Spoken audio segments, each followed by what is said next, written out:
This is Hot Seat with Violet Gonda, the program that puts the newsmakers in the spotlight and confronts the tough issues relating to Africa. So who's in the hot seat? Hello and welcome to the Hot Seat with me, Violet Gonda. We are working on a leadership series conversation on this platform in which we will invite leaders from government, civil society, and the private sector who are dealing with contemporary life questions of economic development, political development, human rights, and all kinds of issues that leaders deal with on a daily basis in Africa. So my first guest in this series is His Excellency Peter Mutharika, the former president of Malawi. Professor Mutharika was president of Malawi from 2014 until recently in 2020. He currently has a case before the courts, which, if he wins, this could nullify this last election. I would really like to give His Excellency the opportunity to reflect on his time in power with the lessons learned and his views on African leadership. You know, interviewing a former president gives us an opportunity to understand the past, the present, and the future, not just of Malawi, but of leadership on the African continent. Welcome, President. Thank you. I'm pleased to be here. Thank you very much. So let me start with this question. Do you have lessons to reflect on in terms of how you rose to power and how you left power? That's a very, very long story because I studied politics when I was 13 years old. I think the first time I was arrested demonstrating against plantation owners in Cholo district, tea growing areas. I was 13 years then, and I was arrested. Secondly, when I was in secondary school with a state of emergency, I was the only student at the Desert Secondary School was arrested in 1959.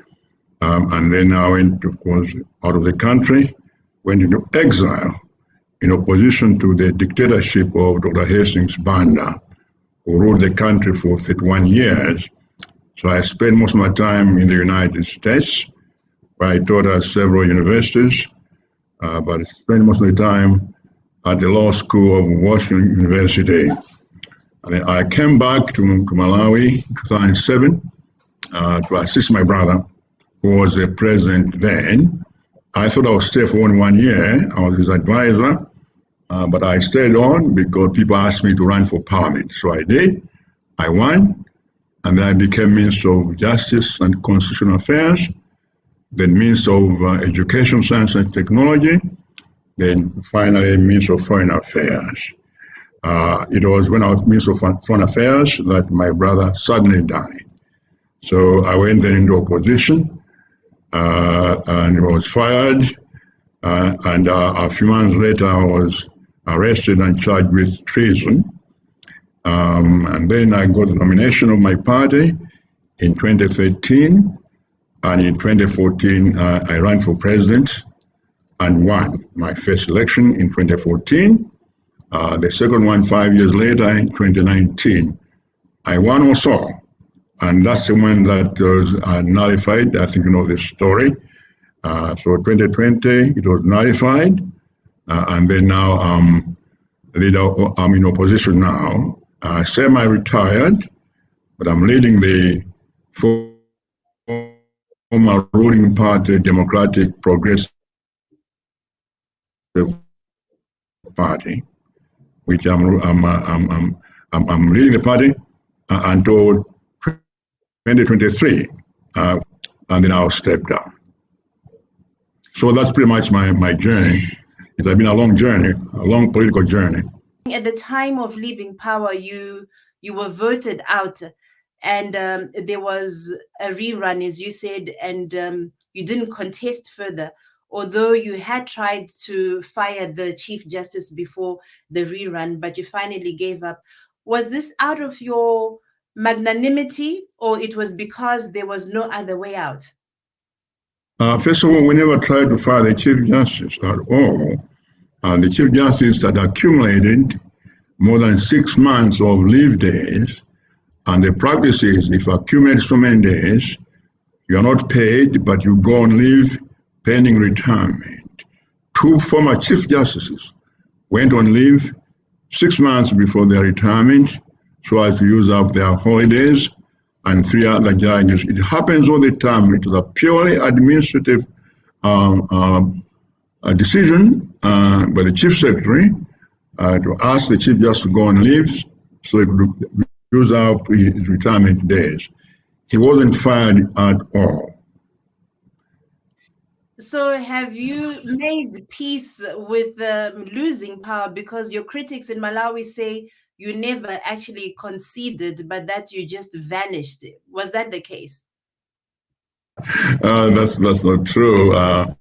I think when I was at Sanjika Palace 2 days after the election, I did say that my last press conference as president, that I wish the incumbent and my successor well. I did say that, and that I would support him. So it's not true that I did not concede. Now, on the issue of the election, it was a very complicated matter. You probably have read in the newspapers. I'm sure you have read the article by one of the lawyers, Push Comey, who's a member of the Ghana bar, but also a British English bar, and which was a very questionable decision by the court. What happened was that we had the election, and I was declared a winner, and the largest number of votes over the other candidates. And what we have in this country is first past the post. I got the same percentage of votes, about 40% that I got in 2014, 2019, and 2020. And my successor got about 35%, and the other one 20%. So I was declared a winner. But the court decided 2 things. One, that the majority, that the decision, that they're going to this time decide that majority must be 50 plus 1, which is not in the law. It has always been a simple majority. The one with the largest number of votes is always declared a winner. The same that they're doing as United States or United Kingdom. So that's what happened. Now, there are 2 issues before the court, that the election was rigged, and 2, that there were irregularities. The court concluded that the election was not rigged, and 2, that there were some irregularities, as happened in every election elsewhere, but that the irregularities do not affect the outcome of the election. In spite of that, they went ahead and declared and nullified the election. It was very strange, and a lot of lawyers, the same Mr. Comey, for example, has written British papers challenging the decision of the court.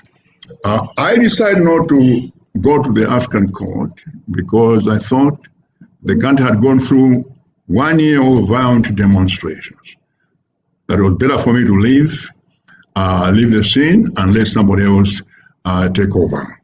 So that's what happened. I left peacefully, and it's not true that I did not concede the election. I did, in fact, congratulate my successor at a press conference on June 25th, Sanjika Palace, that I wish him well, and I was living happily, coming here to my retirement home by the lake, and that's the story. So it's not true that I did not concede. I did, in fact. So related to this issue, what is this case before the courts then? Because, reports say if, you win, it could nullify the last elections. So what is this about? And are you keen to bounce back if this is the case? Well, this case is about composition of the election commission. that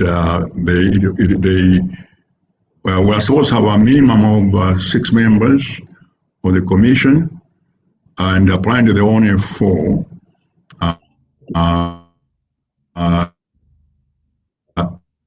eligible to vote, so constituted. Therefore, it's not capable of actually declaring Mr. Chakwera the winner, and therefore should be nullified and go back to the status quo ante of 2019. Now, you ask me if I'm keen. Not necessarily. I was elected for a 5-year term, 2019 to 2024. I served 1 year into my second term, and there was nullification. So if it's nullified this time, and I'm asked to go back to complete my term, I'll be glad to do so and serve my country. And then I'll retire after that. But your critics fear that this case will result in another long and costly legal battle. Can Malawi afford this? Well, law is always very expensive, but the reality is, in a democracy is expensive. These things happen, and obviously it will be long and costly. But we'll have to deal with it because we have to follow the law and the Constitution. And if they conclude that, according to the Constitution, my successor was not properly elected, then we need to go on with the process until it's concluded. It will be expensive, yes, but democracy is always expensive, and you have to be willing to pay for it. But doesn't this demonstrate the failure by political leaders to accept electoral defeat? Not necessarily. I think it's a decision of political leaders to uphold the law. The law must be followed. I think the law must be about politics. And therefore, if the law has been violated, I think it must be corrected. Don't you think so? Well, I think I can perhaps respond to your question with a question myself, in the sense that many believe that once leaders taste power, they don't want to let go. And you yourself are actually part of a dynasty. As you said, your brother Bingu wa Mutharika was the president. He died, and you took over after the struggle with President Joyce Banda. So what are your views on dominant families in Africa that believe that the state belongs to them? No, it's not true. They certainly don't believe that the state belongs to them. And it happens elsewhere. You find this in your own country, the United Kingdom. You find that 2 or 3 members of the same family have been in politics or prime ministers.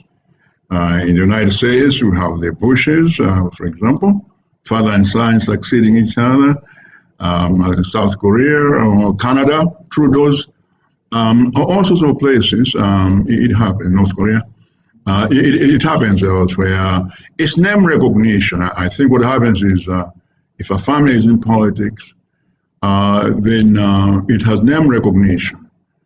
So if a member of that family starts with an advantage in terms of politics, because people are familiar with the name, and then they get elected, I don't think it's necessarily bad, after all, that people decide to vote, whether it's Bush or Mutharika or Trudeau or somebody else.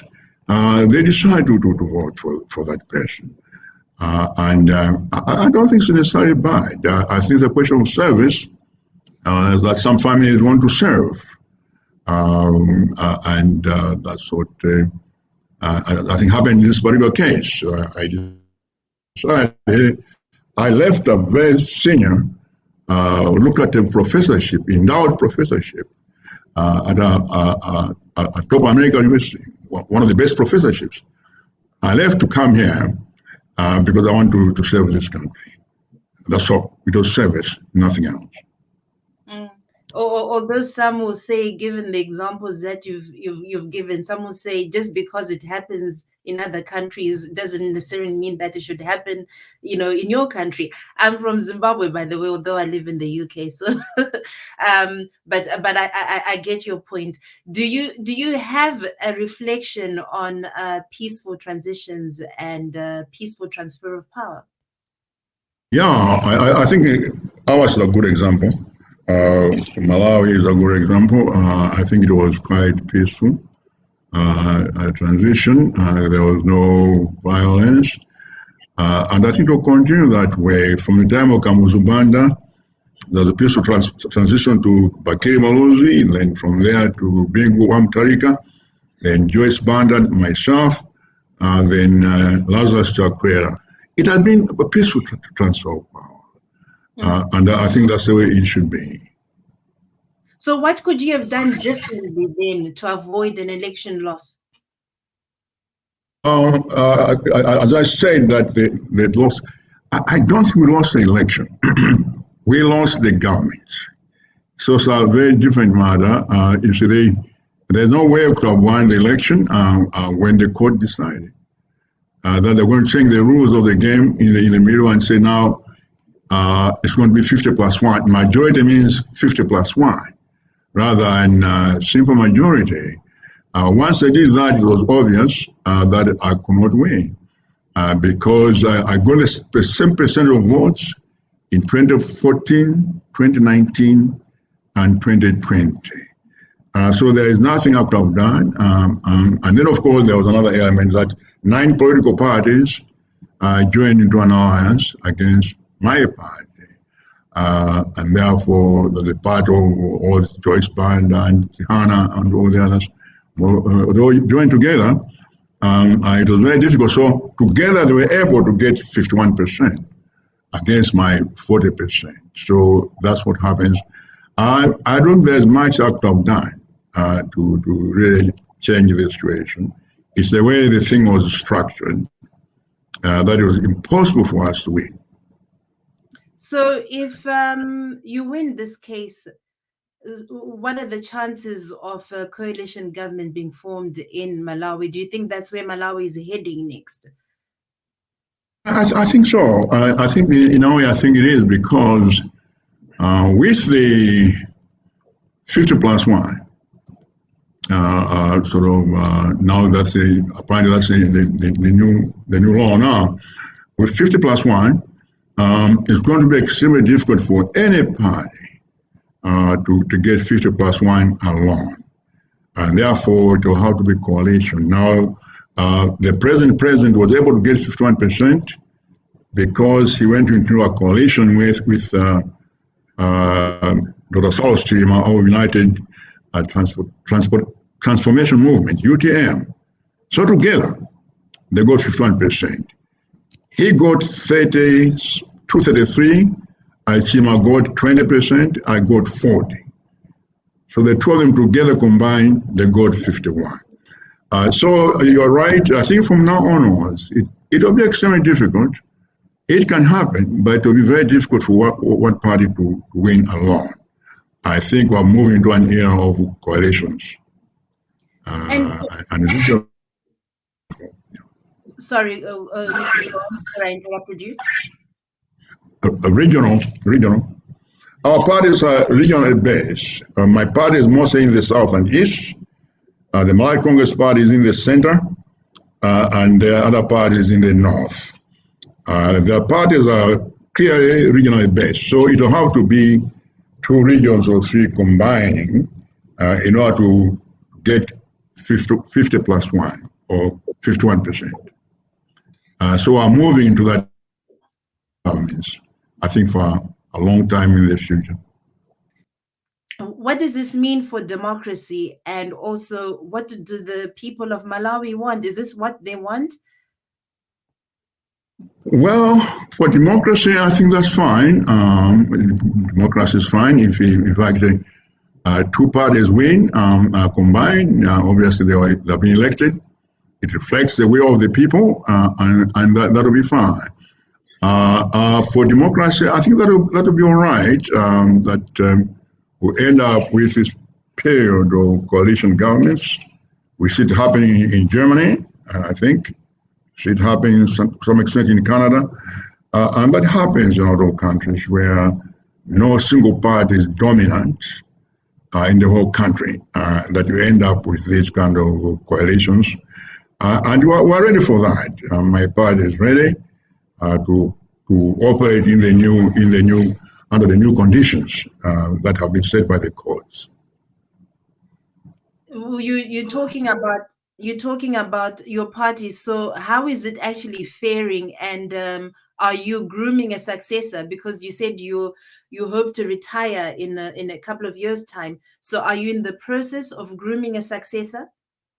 No, I'm not. I'm not, because this is a democracy. You see, it's not really a monarchy. If I try to groom somebody, I'll be accused of creating a monarchy or a dynasty or whatever. So there are a number of candidates. So far, we're about 4 or 5 declared candidates for the convention in 2023. I think there'll probably be more. And that among those, somebody will emerge, and whoever emerges legitimately, I'll support that person. But I think it would be wrong for me to pick somebody, because I think that will not be democratic in my view. Now, so at the moment, at the moment you vote? I have no preference. It's an open field. I've told all the candidates that they're free to compete, go to the people, and whoever wins, I'll support that person. Okay. And let's talk a bit about your domestic policy when you were a president. First of all, I just wanted to touch on the issue of corruption. There are cases of corruption that have been leveled against you and some of your previous staff members. What are your views on these cases? No case of corruption has been leveled against me. I think what happened was some of my assistants, apparently working with some traders, ordered cement, 1.4 million bags of cement, and used my tax-free privileges to import that cement without my knowledge. I didn't know anything about it. And that's what happened. So it's not a corruption, I think it's more of a tax evasion. Evasion of duty. Duty, and the 3 individuals have been, I think, indicted. Have not been indicted. So I've not been accused of any corruption. It's simply that my tax-free number was used without my knowledge, apparently, by these individuals, including the businessman, to import 1.4 million bags of cement, which is a huge amount of cement. So that's what happened. How could a whole president not know that this was happening, because this happened under your watch? How do you respond to this? It's obvious. The presidency is a big office. You do so many things there, and you delegate. There's no way you can know what your assistant is doing, next door, even in the same office. There's no way I can know what all my assistants are doing, because in most cases, these jobs are delegated. Now, the question of, for example, applying for a tax exemption, in this import tax exemption, it's not something that a president does. It's done by people in the office, the finance people. Those are the people who are doing this. There's absolutely no way I could have known what was going on, that we're importing this or importing that, and use my tax-free status. There's no way I could know. It's not possible. It's not possible to know that. So, Mr. President, what do you see as your legacy in Malawi? Well, I think I can say a number of things. First of all, I think I was able to stabilize the economy. When I came in, you have heard of Cascade, I think, under President Banda, when the economy was completely destroyed because a lot of money was stolen by civil servants and other suppliers from the government. So when I got in, the donors had left. Now, the donors will provide 40% of the budget. They left. I was the first president to operate without donor budget support. So we struggled, but we were able to stabilize the economy, reduce inflation from 30% to about 6 or 8%, reduce interest rates from about 40% to about 18, and also improve the exchange rate, and the economy began to grow at about 3 to 5%. So I stabilized the economy. That's one. I think second to my legacy was that I tried to enforce democracy. No single person was arrested for political reasons, and no single journalist was imprisoned. And I'm very, very, very proud of that. And of course, I'm also very proud that I brought in skills training. By the time I left, I'd built over close to 20 community technical colleges. We are young people who have no jobs. We're trained in carpentry, welding, bricklaying, beauty technology, tailoring, and so forth, the 7 skills area. And most of them now have their own businesses, are self-sufficient. I'm very, very proud of that. And finally, the infrastructure. I did extensive infrastructure, roads, railroad, and so forth. I believe no country can develop, connecting rural areas to the towns so people can bring their produce from the rural areas to the cities. I did that, so I'm very proud of what we did during the 6 years that I was planning to do much more. I plan to change this country if I'd completed my term, but of course I did not. But I think that would be my legacy: democracy, peace, economic development, and economic stability. I think that's my legacy, and I think everyone in Malawi would agree if you talk to them that I did have those achievements, and I think they were very remarkable. You know, Amnesty International says one of the things that happened during your tenure is that Malawi saw a spike in the killings, abductions, and cases of discrimination of persons with albinism. And there was a struggle to contain this violence. So when you look at all this, how did you tackle your social policy? And could you have done anything more? No, I tried my best. It was a very bizarre situation. The whole thing, albino thing. I started by sending the Inspector General of Police and others. I sent them to Tanzania and also to Rwanda to learn how the problem was managed in Tanzania, but also in Rwanda. And they came back, and we started a policy of protecting albino people in groups. And then I also appointed a commission on albinism, which reported find the causes of albinism and what happens whether, for example, there's a market somewhere where albino bones or parts are marketed. They found no market. We introduced new law providing for stiff sentences for people found with bones or people accused of killing albinos, people with albinism, or people discrediting graves or people with albinos. And we did that, and a lot of people were arrested, and some were imprisoned. The problem still continues. In some cases, it's even getting worse. We have had 2 very gruesome cases maybe a month ago. So it's a very, very difficult situation. It's difficult to understand how anybody could think that by having bonds of somebody with albinism, somehow they'll become rich. I think it's stupid and inhumane, but we're trying to fight it, and I know the present government continues to try to find ways of doing this. I try to build houses, secure houses for people with albinism. We try to do that and try to move them into secure neighborhood in the urban areas. We did all sorts of things, but the problem continues. It stopped a little bit.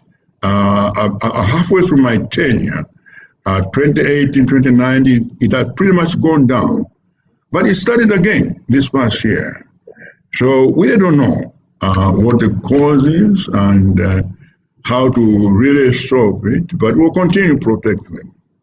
And I'm sure the present government will continue with my policy of protecting building houses, protecting them, giving them equipment so they can protect themselves, and all sorts of things. But it's an extremely difficult issue, not only here, but in other countries, in neighboring countries.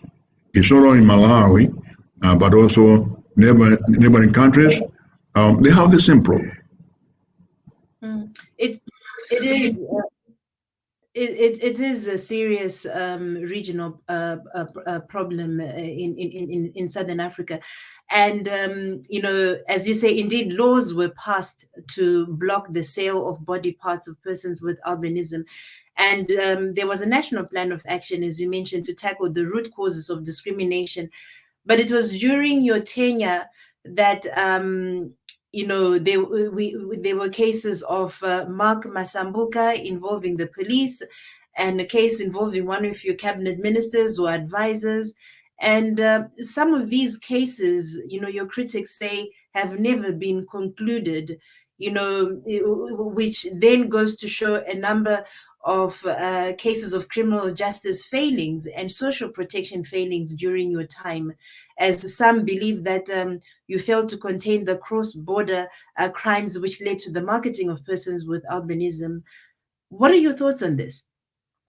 No, first of all, I think the allegation about one of my advisors is completely false. This is a gentleman whom I in fact appointed to chair the committee. I was my chief domestic advisor, committee on albinism, and this one allegation made by political opponents that was involved, or people involved in taking bodies of albinos and then put them in a machine, and then a man would come out. It's a complete nonsense. Complete nonsense. And these allegations are completely false. The commission found no such evidence. The commission, chaired by a retired judge of the Supreme Court, found that these are totally false allegations. They're political and malicious, and there are no basis whatsoever. So that one you can dismiss. But coming back to how do you stop it and how to control the borders, it's extremely difficult. We have porous borders. We're surrounded by 3 countries, as you know. It's very difficult to prevent people from coming in or getting out of the country. It's extremely difficult. So I suppose this will continue, because apparently some of the borders, bonds rather, parts, are taken apparently to countries outside Malawi. Apparently that's where the market is, but I'm sure the leaders in those countries have also not found a market. So nobody knows what this whole thing is. But it is a thing that, I think that the idea that the people convince some of the traditional healers, convince somebody that if you have these body parts, or albinos will become rich. I think it's all nonsensical. And they themselves are not even rich people. The people who do this who encourage this kind of a terrible behavior. So it's something that's very sad. That's very sad. And that's why I was urging Malawians not to politicize This is a tragic situation. And to try to politicize it, it's just not right. It's wrong. It's a tragic situation based on ignorance. The thing to do is to educate people, to tell them that cannot get borders over albinos, bones, grind them in a machine, and then you have money. Money will come out of it. It's the most stupid thing that anybody can do. But there are people who believe that. And the thing is how to get rid of this ignorance. I think we need our own education, and I think that's what it is. You can convince people that nobody has ever gotten rich. Not a single person has become rich by having albino parts. Trying to convince people that, then I think this kind of foolishness can stop. But it is certainly totally foolish and also based on ignorance, really. So, what are your views now? What are your views now on the state of Malawi and the performance of the incumbent President Chakwera so far? Well, so far, as I said before, that it's now 1 year. There's not much anything that he has done. So it's very difficult for me to judge him. At the moment, he has inspected a number of road projects that I started, and that's all. So I cannot judge him because there's not much that he has done so far. But with time, I'll probably be able to find something that he has been able to do that I can judge him on. But at the moment, I don't have anything to judge him on because there's nothing that he has done in 1 year. Is there anything in particular that you think he should have at least done by now in his first year? Well, he promised 1 million jobs. I think he should have done that. I'm sure you saw him on the press program BBC. He was asked that question. He promised 1 million jobs. That has not happened. And other things that he promised, employment and others, so far have not happened yet. So, and the economy continues to get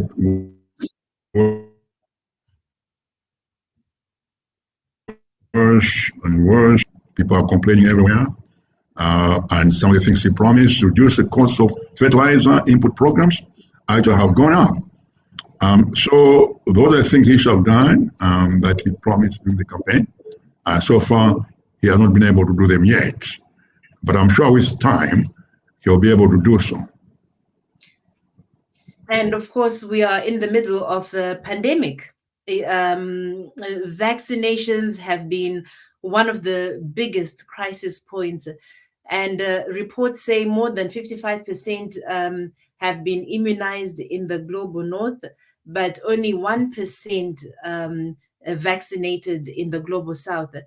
Any lessons for countries like Malawi on how they are tackling COVID-19? Yeah. First of all, I think it's an economic problem, a health, but also a leadership problem. I think first of all, we need leadership at all level, at the national level, at the local level. I think we need that. I think we need traditional leaders of the faith community, all working together with programs. First of all, I think people should understand the health implications and, of course, the economic implications of this. Proper testing. We don't have enough testing. Most of our people, 90% of the people, live in rural areas. There's not much testing there. So when we give the statistics, they're based mostly on people in urban areas. So it's very hard to know the extent of the infection and the extent of death, but also the extent of cure people have recovered. It's hard to know. So it will take a lot of those things. And of course, as you correctly mentioned, vaccination. It's a real problem for Africa. We cannot continue to depend. At the moment, we are depending on donations from the North, Europe, Britain, and the United States. We depend on that, and to some extent, I think China and India. I think Africa, I saw somewhere that there's, I think, an arrangement for Africa not to start produce its own vaccine. If we can do that, that will help. So we're doing that, but it's a real challenge because it's also an economic problem. And of course, the presence of COVID in our vulnerable economies has had a devastating effect on an economy like Malawi, where many people have lost jobs, factories have closed, and so on and so forth. So it is a difficult problem. I'm hoping, though, that, and so the government says that by next year, this time next year, they hope to vaccinate about 60%. I hope that's achievable. The question is, if we'll be able to get the vaccine, that amount of vaccine to vaccinate 60% of the population, we really don't know. So it is a challenge. As I said earlier in our discussion, that it's a challenge that's facing everybody, crosses boundaries. It sees no national boundaries or barriers. It's a challenge to everybody. And I think the kind of collective action must be encouraged. So we appreciate the COVAX facility, for example, that has been done. But it's not enough. And we're getting some donations. And as Mr. Biden is going to provide, I believe it's 5 billion or something, 500 billion, something like that, vaccines. That's commendable. That will help. And from other countries, China, and maybe also India, Europe, help us here and there. But in the end, we have to find a way of developing our own vaccines so that we're not dependent on donations. That's exactly what I wanted to ask you, that what does this mean about leadership in Africa, where we are relying on donations when we have the resources and also we have the expertise? So why haven't we produced our own? Exactly. I was watching this, the gentleman, the head of the Kesenkonga, I think his name, he's head of the African Center for Disease Control. I understand that just been appointed now to be Biden's chief for AIDS, I understand. Gentlemen, I believe from the name, he may be from Cameroon, but I've seen him on Focus on Africa. Very impressed by what he's saying. And he's saying basically that we need to develop our own center for vaccine collectively, put our resources together, and our country, or maybe two or three centers where we can start manufacturing our own vaccines. I think that's the answer. I think we might find resources if we use our resources properly. We get proper prices for our commodities, including minerals and others. I think we can earn enough income to finance our own production facilities. And I think that's the way we should be going. And I was very impressed by what he said, and I think the African Union is also talking about that, and I think that's very commendable. I think the direction we're going to be going, but we need to move fast. We keep on talking and talking and talking forever. We need to action now. We need to start, find resources, and begin manufacturing as soon as possible. And avoid that tendency we have of talking forever. I think this time we need to act. Definitely, there's so many talk shops in Africa, and while people are dying, they're waiting for to see action, and there's not much that people are seeing in terms of relief. And one of the challenges facing the region, especially in SADC, is the disappointment citizens have in the regional economic community, especially its inability to provide transformative leadership that deals with social, economic, political conditions of the region, from wars to poverty, migration, corruption, and all these challenges we have seen in Southern Africa. Look at Mozambique, for example. SADC intervened much later after Rwanda had already gone in there to help restore peace. And so, my question to you is, what is wrong with the regional integration model of SADC, which seems to be an integration of heads of states as a club of dictators, rather than an integration of people through solidarity and harmonizing economies and social cultural richness that this region has? What can you say about this? First of all, I don't agree with you that it's a club of dictators. The SADC, I think most of the leaders in SADC now are quite democratic. I think you'd agree that most of the leaders in SADC are there through fair elections. So that part, I don't agree. Now, having said that, you are right, you are in a bid to integrate our economies. It's a very, very difficult thing. The trouble is, you see, when you integrate an economy, for example, you also need, for example, to lower customs duties, tariffs. And for most countries like Malawi, I think tariffs, customs duties are the major source of revenue, as opposed to income tax, domestic tax, because you don't have enough industries that are capable of paying taxes. So the problem you have really is, okay, fine, we want a common market, therefore reduce duties, zero duties, that means you lose a lot of income. And this is what I was saying at that panel, I don't know if you saw it in London, at that UK African conference summit. I said, look, it's fine to have an African common market, and I support it, it's great. But for you to use that economy, you must have something to sell to that economy, to that market. If you have nothing to sell, then the market is useless.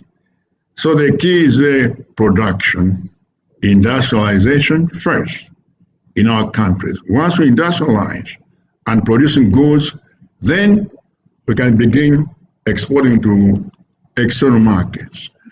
But without production, without goods to export, integration doesn't help you that much. So I think that's the problem we have now, that there is minimal trade within COMESA, within SADC, and now within the African Common Market. It is very small because we are not industrialized. We're not producing things. We will become producing countries, exporting countries, instead of being consuming and importing countries.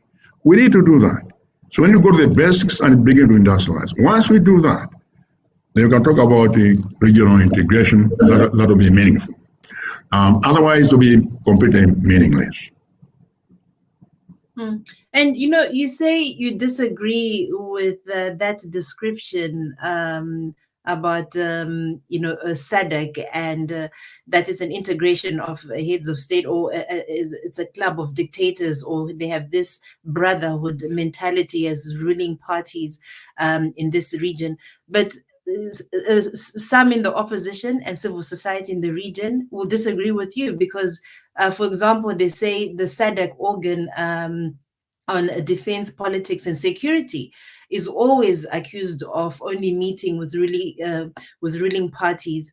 In many of the countries in the region. So, wouldn't you say that there's this unfair, practice that we see with the SADC heads of state? I want to quite clear. I understand. You mean in terms of what? In terms of you mentioned civil society and the opposition party.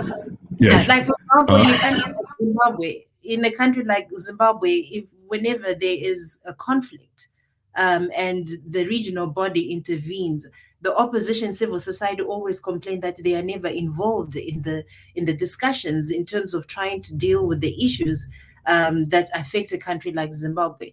So this is why many people have no faith in the regional body. that's a good point that we need, in fact, to bring into discussions opposition, but also civil society. The trouble is, what we have is some of civil societies, they see themselves as enemies of the government. And in the government, they see them as enemies. And government parties see the opposition parties as enemies and vice versa. You see, so you're not your political opponents, but you're enemies. Very little dialogue between political parties, and that is a real problem. I think in the region, we need to nurture that. I think opposition parties must understand. Like now we're in opposition, that they're also part of the government. Is a part of the of governance of the country. And of course, civil society groups also should understand that. And government should understand that we need to give room to each other. But we become too confrontational, and I think that's the problem. You find a lot of really conflict between government and opposition parties. You saw what happened here. Those violent demonstrations for a year. It was civil society and the two opposition parties now in the government engage in violent demonstrations over the country, destruction of property, and so forth. Just because they say the chairperson of the electoral commission should resign. It was totally unfounded. I found she was a very competent person. She has worked as my attorney general when I was Minister of Justice. And I know she was very competent. She did not mess up the election. So I refused to dismiss her. And you had those violent demonstrations for a whole year. Country, especially central region, completely destroyed. People killed, wounded, and so forth. You see, that's the problem. That's the attitude we have in this country. Opposition parties and also civil society. And that has got to change. So that kind of mindset has got to change. Don't you think this change of mindset should happen both ways, not only in civil society and opposition, but also, the mindset of the ruling parties, the leaders, because you would find that if they allowed themselves to also hear opinions of the opposition or the civil society, or just talk to to the other side, maybe that will help diffuse tensions. So with this in mind also, I have a last question on this particular issue, that do you have reflections that you can tell your colleagues that now you are no longer in government and you're looking at issues from outside? Do you have any reflections that you can tell your colleagues, whether in the SADC region or those in your country who are in power now, in terms of lessons learned from when you were in power and things that you see now that you're outside, that you're no longer in power? But in our context, the opposition and the civil society behaved very irresponsibly. They're very irresponsible. It was impossible to talk to them. We tried to talk to them, and the various diplomatic missions tried to bring us together. It did not work. So we're not able to talk to them because they were so bent on removing the government that they did not want to have any kind of dialogue with us. So as I reflect on it, that in the future, I think what we need to do is to talk to each other, not at each other. And I think that's what happened in this country. The demonstrations, the cases, and all the other things that absolutely had no basis for it happened. in this country. So I think both sides must mature and change their mindset that the opposition should not see the government as oppressors, and the government should not see opposition as the rebels, but as colleagues who are trying to work together to govern the country. That's what needs to happen. So we're learning. I think we're learning in Africa. I think we need to do that. The tendency, for example, in this country, of persecuting former leaders is something that we have elsewhere. I tried to stop this in the case of former President Joyce Banda. I decided that in spite of people trying to uh, get me to persecute her, I said, no, I'm not going to do it because I wanted to stop this kind of tradition. Now, as you have heard, they already started persecuting me now. That's a certain political immaturity, which we need to grow from and move on as mature leaders and mature institutions. So we're not there yet, but we have some way to go. And what are your thoughts on the recent election in Zambia?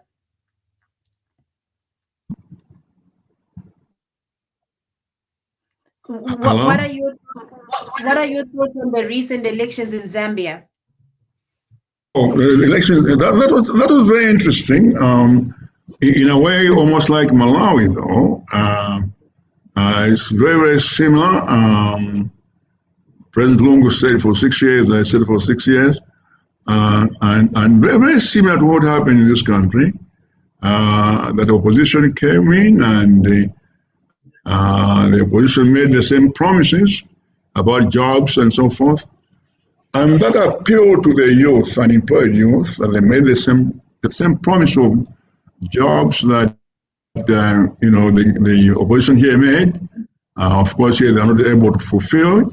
I hope the new president will be able to fulfill, because that's the main reason I think the youth in huge number voted for him, because he promised them that their lives would improve through job creation.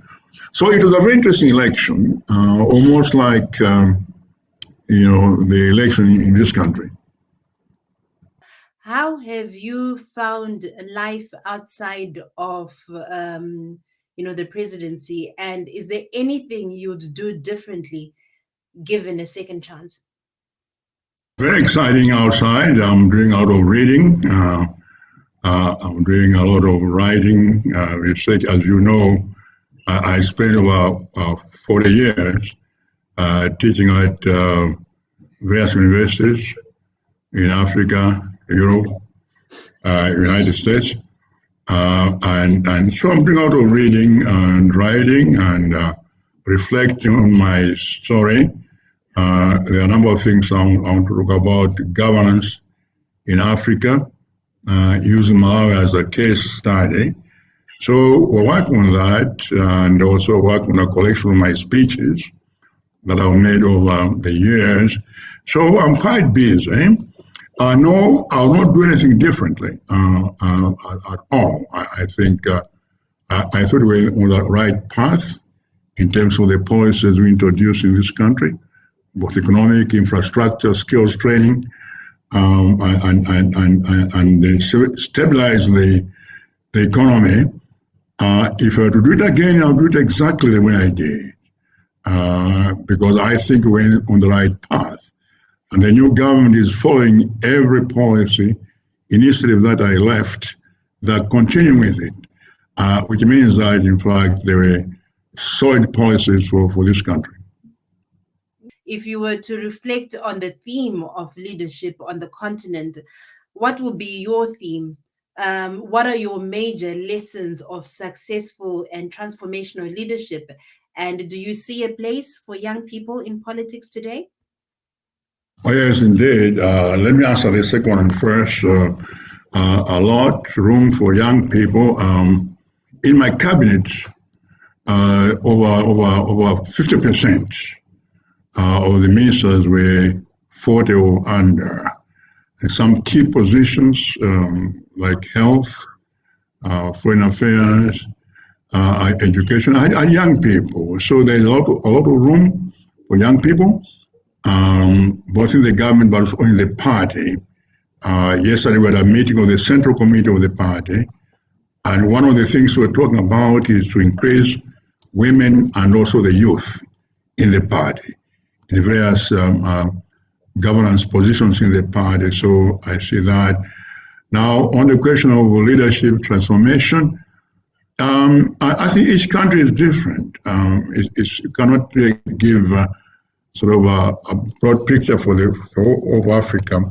Each country is different, and this one in history, and this one problems. It is difficult to be a leader in Africa because of limited resources. It's very hard to satisfy people because people expect the government to deliver, but you have limited resources. You have to decide whether the little cake you have, got it, whether you should go to health or education. If you do that, then you deny maybe the security services or another aspect of government, another sector of government. So that makes it extremely difficult to meet the expectations of the people because of resource challenges. Another issue, of course, to improve the lives of the people, get people away out of poverty. I think we will balance poverty reduction and also growth, to balance the two. And it's extremely difficult when you're operating in a situation where you have limited resources. We need more education. Our literacy rate is about 60%.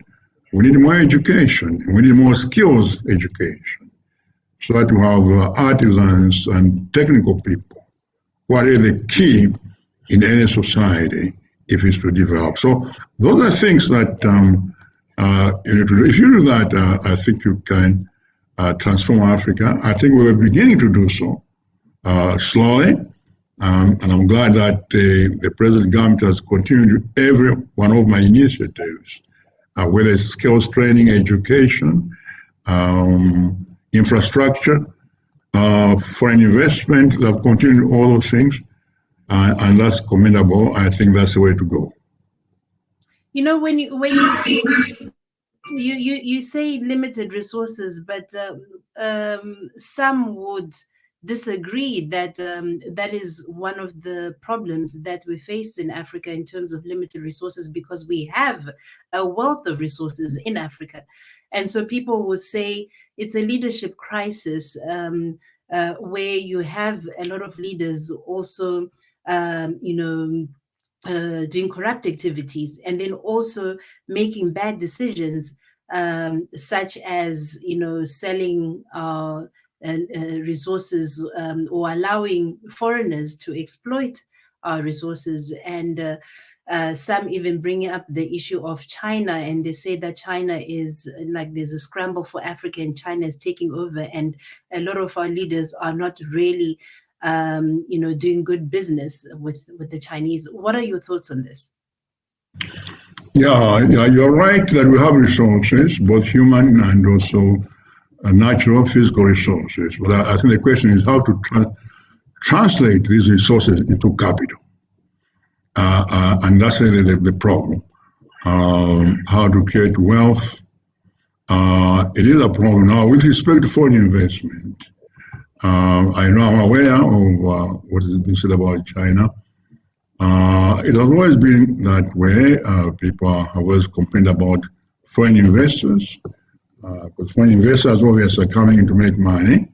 They are not charitable organizations. They're coming to make money.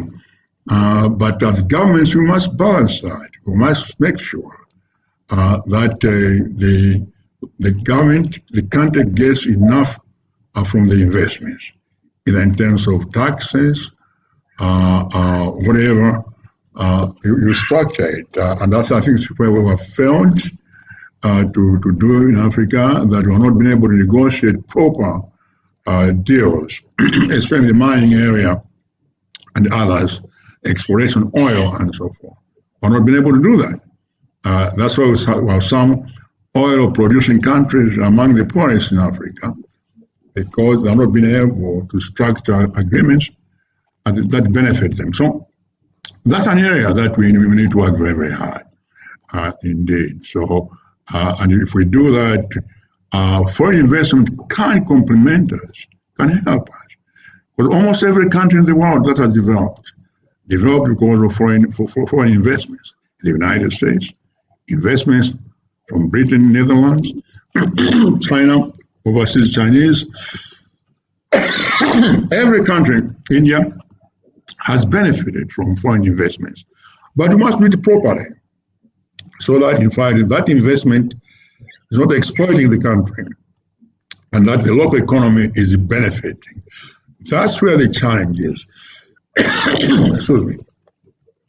Right, and then obviously, finally, Mr. President, people just listening to you will be asking, so what went wrong? Why were you not able to do some of these things that you are saying should be done, especially in your country and also in Africa, whether it's, the dealings with, other countries like China, or even the use of our own natural resources.